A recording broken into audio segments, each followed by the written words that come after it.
for our activity today, we're going to make a little chain of our friends. So I'm going to show you how to make one of these people chains, and then you can decorate them to look like your friends. I bet it's probably been kind of hard and you haven't been able to see your friends very much lately. I know that's how it's been for me, and that can make us feel kind of sad and kind of lonely. So it can be fun to do a nice project to think about our friends.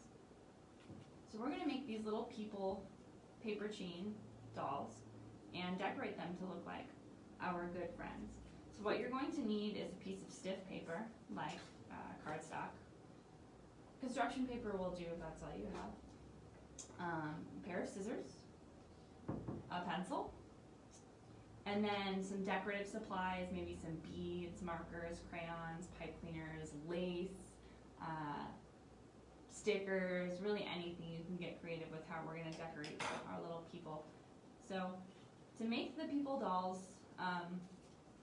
I made these ones out of about 2/3 of a piece of paper. You can kind of see how they fit. If it's simpler and you just want to fold your paper in half and have shorter, wider dolls, you can do that. But you're going to want to take your piece of paper and make a fold in it to some length so that you can shorten your paper. Unless you want your dolls to be really tall and skinny, kind of like the spidery people in the Oliver book. So once you've made your fold, you can cut along the line to make the paper a little bit shorter.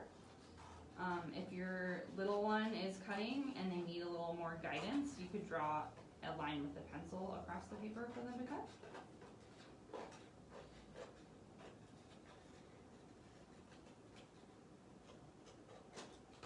Alright, so now we've got a rectangle.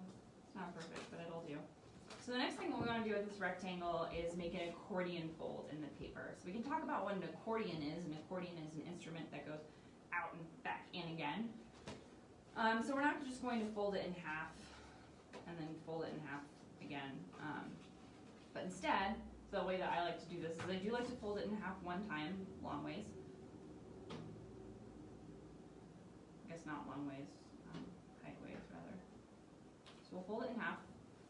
And you just want to make sure that you really crease the fold. So you can press down, you can have your child help press down, or take a big heavy book and press down on it. So we'll fold it in half like that once, and then rather than folding it in half in the same direction again, we're going to open it up and take each of the folds and fold them back on themselves. So I'll take this flap up and fold it back toward the center.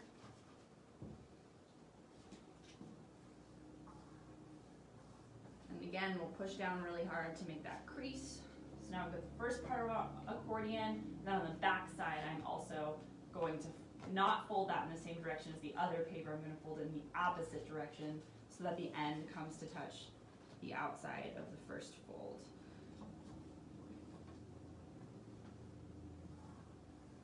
There's other ways to do an accordion fold, but that's just my lazy way to make everything line up. So now we've got our nice accordion. See, so it's kind of like, you should look up a video of an accordion afterwards and watch it play.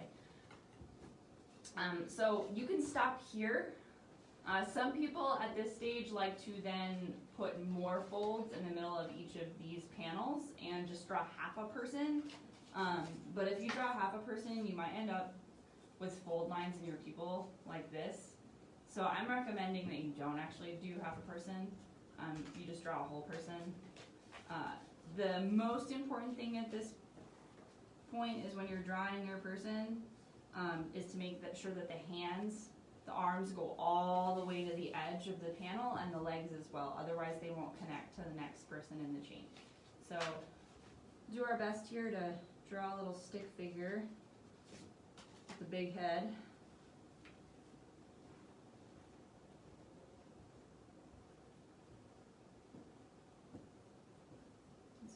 Hands. And you know, you don't have to do a person. You could get more creative if you wanted. You could make your friends hippos or dinosaurs. dinosaurs, but I don't know how to draw that, so that's up to you. Alright, so I now have a nice outline of a person on my paper, and you can see that my arms touching the sides? Yeah, and my legs are touching the sides too. That's important. The heads don't have to touch the sides, because you'll notice with my people, the heads are not connected, just the hands and the feet are. So then, we're just gonna wanna keep this squeezed together really tight. Maybe we'll get a big heavy book, press down, make sure those folds are super tight, and we'll take our pair of scissors and we'll cut out our chain. And this might be something that a grown-up needs to help with. Maybe if your child is comfortable with scissors, you can help them by holding the paper nice and tight while they're cutting, because it does have a tendency to want to shift around on them.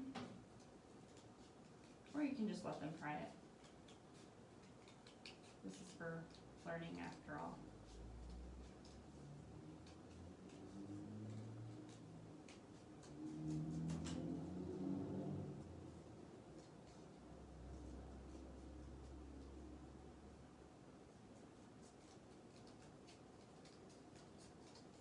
Sorry, we don't have advanced enough technology to like do the fast forward thing while I'm working on this, so you're just gonna have to watch me cut.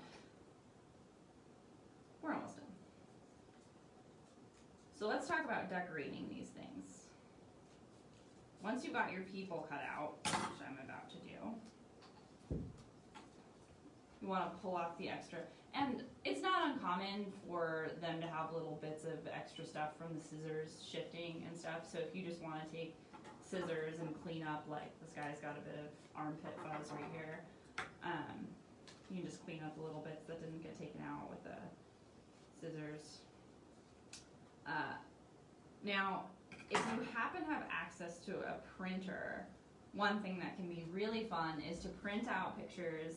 You and your child can go and look for pictures of their friends on Facebook or that you have downloaded, and print them out and actually glue their little faces on the people. That can be a fun way to get the creativity started. And then, yeah, you can just decorate these people. You can put them in costumes, you can dress them how they would normally dress, you can add fun hats, you can use construction paper. I would just get out a bunch of supplies and be creative and let your child's imagination run wild. So those are your paper people dolls, and decorate them to look like your friends. And then maybe while you're missing your friends, you can't have them with you, but you can have a little representation or token of them around. All right, thanks so much for watching today, and we'll see you next time this Saturday at 11 a.m. Thanks.